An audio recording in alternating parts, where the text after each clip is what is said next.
이런 게 근본적으로 치료가 되지 않는 이상 치료한 다시 금방 어두워지게 된다는 점이 있습니다.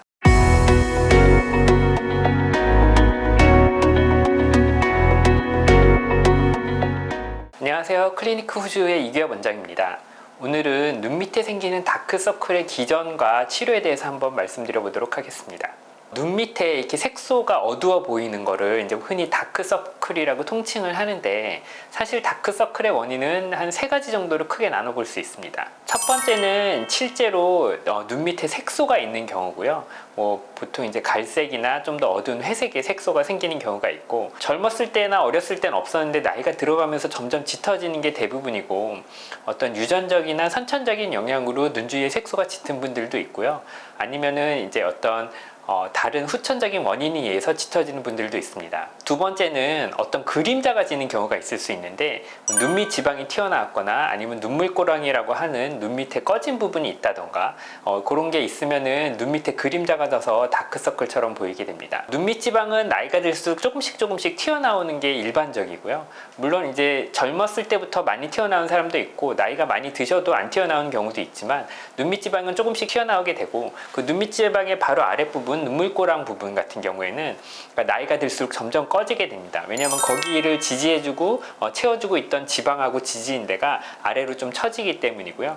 상대적으로 눈 밑 지방은 점점 튀어나오고 밑에 지지하던 구조들은 점점 꺼지니까 그림자가 점점 짙어지는 양상을 보이게 됩니다. 세 번째는 혈관성 다크서클이라고 할 수 있는데요. 이제 혈관성 다크서클 같은 경우에는 눈 밑에 있는 혈관이나 근육들이 이제 비쳐 보이는 건데요. 눈 밑에 피부는 얼굴에 있는 피부 중에 가장 얇은 피부 중에 하나고, 게다가 이제 피하 지방이 거의 없이 눈 밑에 근육이 바로 붙어 있기 때문에 근육이 비쳐 보이거나 혈관이 비쳐 보이는 경우가 아주 많이 있습니다. 사진에서 보이는 이제 환자분 같은 경우에도 눈 밑에 약간 이렇게 보랏빛의 푸르스름한 색깔이 보이고, 그 옆에 푸른 정맥도 보이는데요. 이런 것들이 이제 멀리서 그냥 보게 되면 다크서클로 보이게 됩니다. 이런 이제 혈관성 다크서클 같은 경우에는 눈 밑에 혈액순환하고 좀 연관이 많아서요.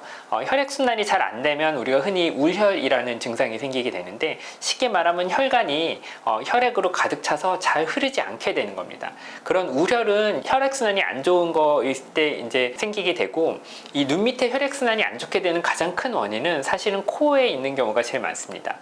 비염이 있다던가 아니면 축농증이 있다던가 코 주위에 혈액순환이 안 좋게 되면 그쪽에 연관된 혈관들이 다 이제 정체가 되면서 울혈이 생기게 되고, 그걸로 인해서 이제 눈 밑에 보랏빛이 비쳐 보이거나 다크서클이 더 보이게 됩니다. 우리가 이제 피곤하면 다크서클이 짙어진다고 표현을 하는데, 그거의 가장 큰 원인이 이런 혈관성 다크서클입니다. 실제로 피곤하다 그래서 색소가 더 짙어진다던가, 일시적으로 피곤하다 그래서 막 눈밑이 더 꺼진다던가 그런 변화가 나타나는 건 아니고요. 그런 거는 이제 천천히 나타나는 변화고, 근데 울혈이나 혈액순환의 저하는 하룻밤만 잘못 자거나 그 전날 술 마시고 좀 무리하거나 그러면 바로 나타나는 거기 때문에, 내 피곤했을 때 다크서클이 심해졌다 그러면 혈관성 다크서클이 심해졌다라고 생각하시면 됩니다. 근데 이런 혈관성 다크서클은 피부과적으로 사실 치료가 거의 어렵다고 보시면 되는 게, 이제 혈관을 줄여주는 어떤 이제 레이저나 고주파 같은 시술을 했을 때 일시적으로 이제 혈액순환이 개선이 되면서 혈관성 다크서클이 흐려지고 좋아지는 양상을 보일 수 있지만, 근본적인 원인이 다른 혈액순환하고 연관이 돼 있기 때문에, 쉽게 말하면 축농증이나 비염이나 알레르기성 결막염이나 아토피나 이런 게 근본적으로 치료가 되지 않는 이상 치료한 혈관성 다크서클은 다시 금방 어두워지게 된다는 점이 있습니다. 눈 밑에 색소가 있는 경우는 꾸준한 색소 치료를 통해서 밝아지게 할 수 있고, 그림자가 지는 경우는 필러 시술이나 아니면 어떤 성형외과적 수술을 통해서 개선될 수 있는데, 혈관성 다크서클은 그게 어렵다는 면에서 조금 아직까지는 의학적 시술로 개선되기 어려운 한계가 있고, 오히려 이제 이비인후과적으로 비염을 개선시킨다던가 이런 게 더 도움이 되실 수 있다고 할 수 있겠습니다. 오늘은 다크서클의 원인과 기전 그리고 그거에 대한 치료에 대해서 말씀드려봤습니다. 감사합니다.